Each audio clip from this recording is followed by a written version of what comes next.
Hello, ECAF 2020. Greetings from Berlin.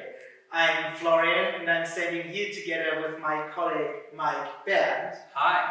And we're really happy to talk today about the co-creation of quality assurance and instructional design standards in open and smart learning environments. This video is just a peek preview of our input we're going to give to the panel on Friday on ECAF 2020, but we hope that it gives you an overview and a brief insight already on what we're working with the AICampus.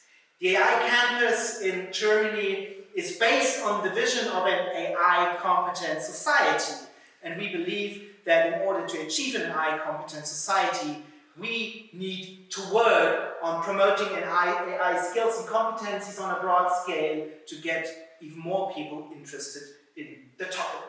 Our learning platform for artificial intelligence is designed to enable learners to better understand, question, and design artificial intelligence.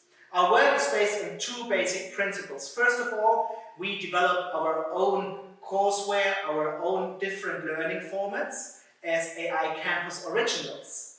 But secondly, we also believe that we always need an open mind for what is out there already. So we curate existing AI content, be it courses, videos, podcasts, or others. And for doing that, we came together with a project consortium in Germany, which is Stifterverband, the organization that we work for, with the German Research Center for Artificial Intelligence, HPI from Potsdam, and other partners that form like the core of the AICampus, but we have many more partners that Mike is going to talk about in just a minute.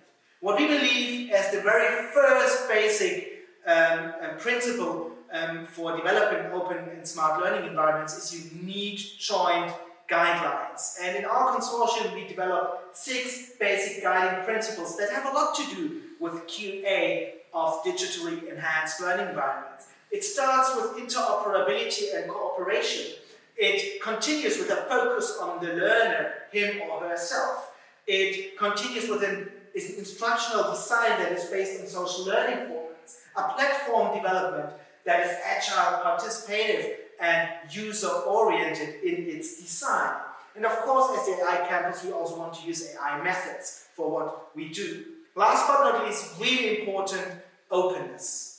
Open content, open educational resources, but also open source technologies, in our opinion, are the future of education, but they also need quality assurance principles, and they need a joint agreement amongst partners working on digital learning.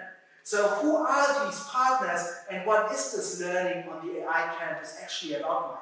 Well, it's all basically about variety. It's, as you said, it's about variety of formats we are having on the AICampus. It's a variety when it comes to the target groups. We are having students, we have lifelong learners, we have workers. It's about collaboration. We are collaborating in a consortium, and we are also collaborating with lots of higher education institutions. We are collaborating with startups, with all these players, stakeholders. We are collaborating.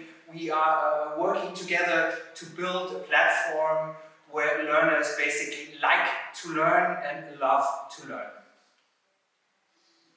The love for learning is not only a love for online courses, it's crucial for the QA of the future that we do not only look at the level of courses and curricula. We work a lot with so-called learning nuggets or micro-content. The first nuggets implemented on the AICampus are videos and podcasts, and they stack up to full courses. And we believe there are different quality assurance standards needed. For a video, you need to talk about the quality of the camera that you're using. You need to talk about the script that you're writing beforehand. We actually don't have a script today, but that's another story. You need to talk about the length of a video in order to really support a learning process. And you have other questions when it's about courses, and even more different questions when you talk about modules, when you talk about micro-degrees that we are developing together with our partners, or AI micro-credentials, a topic of our ECAF panel as well. One standard that is really crucial, I mentioned it before, open licenses.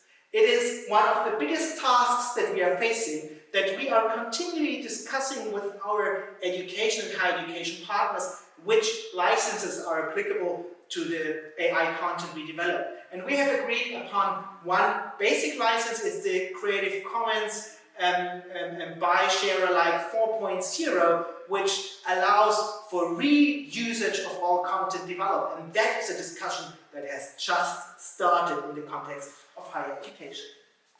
So the AICampus, how does it look like? What does actually happen on it like? There's basically lots happening. As I said, when it comes to the formats, we can do everything. You can watch videos, you can participate in quizzes, you can soon participate in lab experience, you can go to the next step if you like.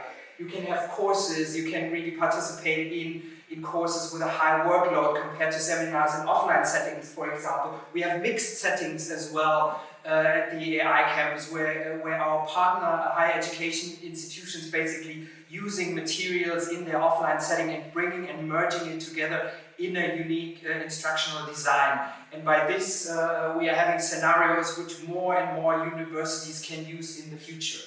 I think that is what you would also call smart learning environments. Learning environments that think about new formats, new opportunities that you can find in the digital sphere, but bringing it together with innovative learning environments that are offline, thus forming an ecosystem that is also quality assured to a certain extent, but that enhances and strengthens lifelong learning. But coming back to our topic of quality assurance and instructional design principles, Mike, you as the person being responsible for it, maybe you want to share with us some of the key aspects of what we do with QA and ID on the AICampus. Maybe to start with the points we can see over here, just start by asking the question, who is doing the quality assurance? And for us, it's a centerpiece. Who are our main stakeholders? And of course, our main stakeholders are the learners, the students. And therefore, it's everything we see over here. Our students are participating in the whole quality assurance processes. So basically, we are having checklists which can be filled out by our stakeholders to have quality assurance. Then the cyclical aspect is another point. We not having the quality assurance at the beginning or at the end, we are constantly having it because of one main pillar we are seeing in quality assurance, and that's further development.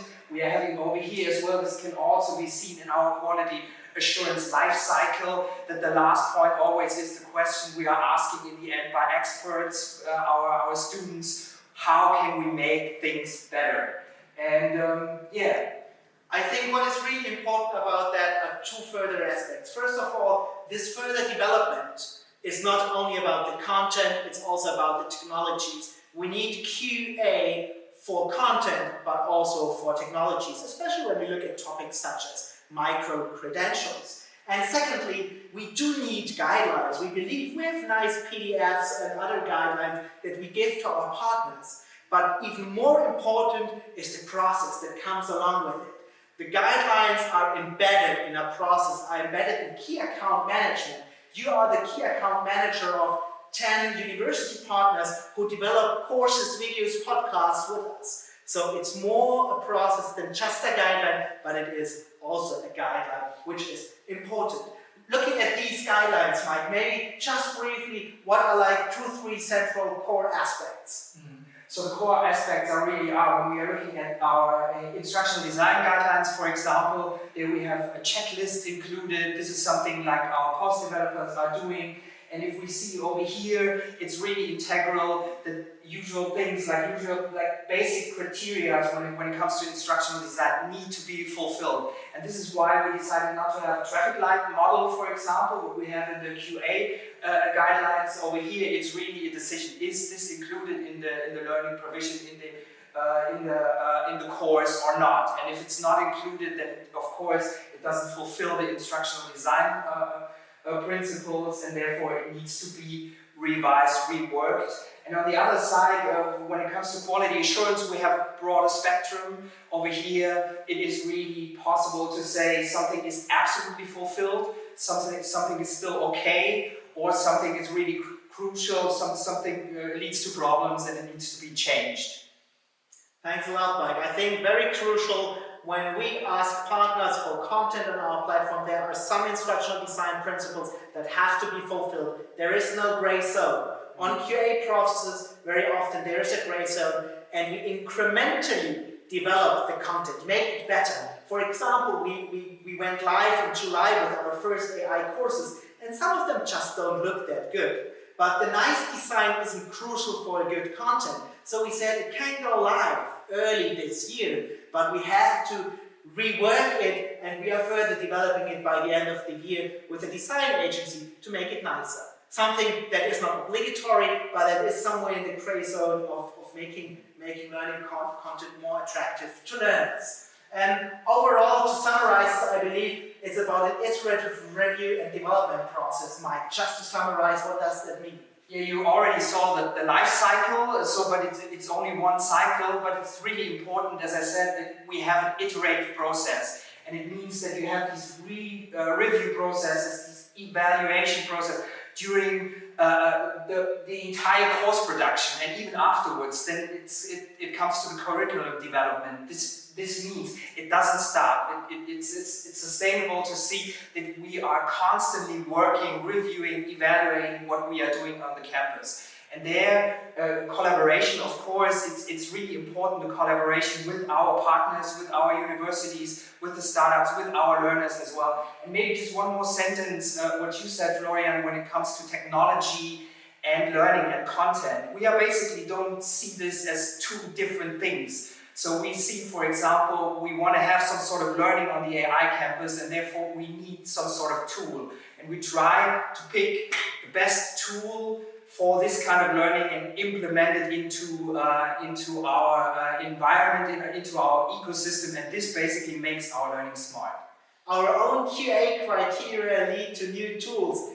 H5P, very simple but very powerful element that many of you may use in Moodle learning environments. We implemented it in ours because we believe we need quizzes on the learning pathway. We need interactive videos. So out of our instructional design principles and the QA standards, we develop two requirements. Thanks a lot for that, Mike. To summarize what we have just briefly talked about, we would like to make six key learnings from our work in 2020, like more concrete to you. First of all, what I said at the very beginning. Before you start to develop an open and smart learning environment, before you start to be innovative, to do anything digital, find the right partners and agree on guiding principles. It is really important that you agree on user-driven development. You don't only write it down, but you agree on it as a value, which is really important for the further collaboration. That you agree on, for example, open standards, and that you agree on social learning formats that are crucial in our humble opinion. Looking at the learners, it is really important that different learners need different formats, and different formats need different QA processes. It's a different QA process if you only develop a video.